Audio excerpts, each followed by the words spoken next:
Chers frères et sœurs, je suis devant ce magnifique tableau de la mise au tombeau de Jésus. Ici précisé, 14e station, Jésus est mis au tombeau. Et c'est un magnifique itinéraire du chemin de la croix qui vient d'être fait au centre Sainte-Thérèse de Bingerville. Nous sommes ici au centre Sainte-Thérèse de Bingerville pour la journée du sacerdoce, le clergé du diocèse d'Abidjan. Et nous venons pour méditer, pour nous recueillir, pour adorer le Seigneur, pour écouter un enseignement donné par Monseigneur Akwadan.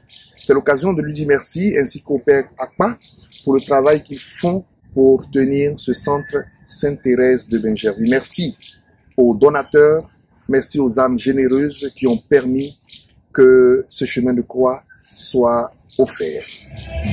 Chers frères et sœurs, je m'interroge, un acte posé pour le Seigneur peut-il être considéré comme un gaspillage? Comme un gaspillage face à la pauvreté qui nous environne. Bonjour à toutes et à tous, bienvenue à Parole de Dieu en ce lundi saint 3 avril 2023.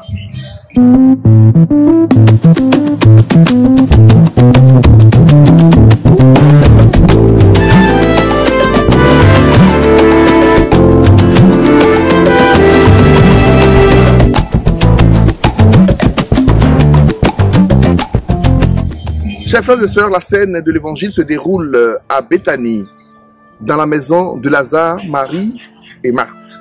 La même Marie qui autrefois était assise aux pieds de Jésus, en train d'écouter sa parole, en train de boire les enseignements du Seigneur, pendant que sa sœur Marthe se plaignait, est celle-ci qui aujourd'hui voudrait montrer son profond amour pour Jésus. Que fait-elle? Elle prend un parfum de grande valeur qu'elle déverse sur les pieds de Jésus et les essuie avec ses cheveux. Le parfum remplit la maison de sa bonne odeur. C'est un parfum de grande valeur, offert pour le Seigneur en l'honneur de son amour pour les hommes. Judas s'en plaint, parce qu'il se dit que ce parfum aurait pu servir pour les pauvres. Et je me demande au plus profond de moi-même, peut-être aurait-il raison, car les pauvres nous entourent partout. Ils sont à nos portes, ils sont sur nos chemins. Les pauvres sont là, qui réclament notre assistance, notre aide. Est-ce que s'offrir à soi-même un cadeau, un bien nécessaire, ou même faire une offrande au Seigneur, n'aurait pas pu servir pour aider et soulager la souffrance de ces pauvres? Judas s'en plaint. Mais au fond, l'évangile nous révèle qu'il était un voleur et il aurait voulu utiliser l'argent du parfum à son propre intérêt. Frères et sœurs, personnellement, je crois que Judas a tort. Oui, Judas a tort. Et le cœur de l'homme qui adore son Dieu ne devrait pas avoir de limites. L'âme de celui qui voudrait entrer dans une profonde intimité avec le Seigneur n'a pas de barrière. Il n'y a pas de don. Il n'y a pas de sacrifice qui puisse atteindre le sacrifice du Christ qui se donne à la croix pour nous. Non, Judas a tort. Et nous sommes libres, mes frères et sœurs, d'offrir au Seigneur ce que nous voulons pour sa gloire. Nous sommes libres d'investir pour la gloire du Seigneur. Nous sommes libres de participer à son œuvre d'évangélisation. Nous sommes libres de faire des sacrifices en reconnaissance des biens qui ne cessent de nous accorder. Judas a tort. Et la réponse de Jésus vient justement à propos des pauvres. Vous en aurez toujours avec vous, mais moi, vous ne m'aurez pas. Chers frères, chères sœurs, je voudrais saisir cette opportunité pour nous interpeller tous, aussi bien fidèles laïcs que fidèles clercs, c'est-à-dire les prêtres, sur cet esprit de Judas qui pourrait nous habiter, sur cette tentation à détourner les biens, les offrandes, la générosité des fidèles à des profits personnels. Non, frères et sœurs, le bien de l'Église, c'est le bien de l'Église. La générosité des fidèles c'est pour le bien de l'Église.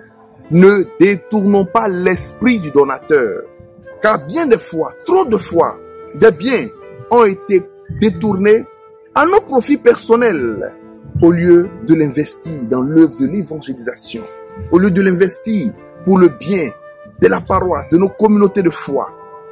Trop de fois, cela a été fait. Chers frères, chères sœurs, débarrassons-nous de l'esprit de Judas. Demandons au Seigneur de nous guérir de cet esprit de Judas, aussi bien des prêtres que des laïcs. Enfin, mes frères et sœurs, pour terminer, demandons au Seigneur de nous éloigner de tout esprit de calcul, quand nous devrons agir pour lui, quand nous devrons nous sacrifier pour lui, quand nous devrons nous engager pour lui, qui nous débarrasse de tout calcul, car il n'y a pas d'œuvre humaine qui vale le sacrifice qu'il fait pour nous sur la croix. Non, ce n'est pas un gaspillage de faire des offrandes. Ce n'est pas un gaspillage de construire sa paroisse. Ce n'est pas un gaspillage de s'investir pour l'évangélisation. Nous pouvons bien critiquer les Européens de leur manque de foi. Mais quand nous visitons leurs églises, nous visitons leurs temples, nous voyons à quel point ils ont investi. Et ces œuvres sont encore présentes, qui servent à d'autres générations aujourd'hui, même si nous les indexons, ils ne croient pas. Frères et sœurs, pour le Seigneur, il n'y a pas de bien trop grand pour l'honorer. Marie a choisi la meilleure part. Non seulement elle a écouté sa parole, aujourd'hui, elle honore de tout son cœur avec ce parfum de grand prix. Donne-nous, Seigneur, de vivre saintement cette semaine que tu nous donnes, que les mérites de ta passion, mort et résurrection nous obtiennent la guérison de nos cœurs blessés, le pardon de nos péchés et la grâce de nous unir à toi profondément maintenant et pour les siècles des siècles. Amen. Que Dieu Tout-Puissant vous bénisse, le Père, le Fils et le Saint-Esprit. Amen. Bonne semaine sainte à toutes et à tous. Au revoir.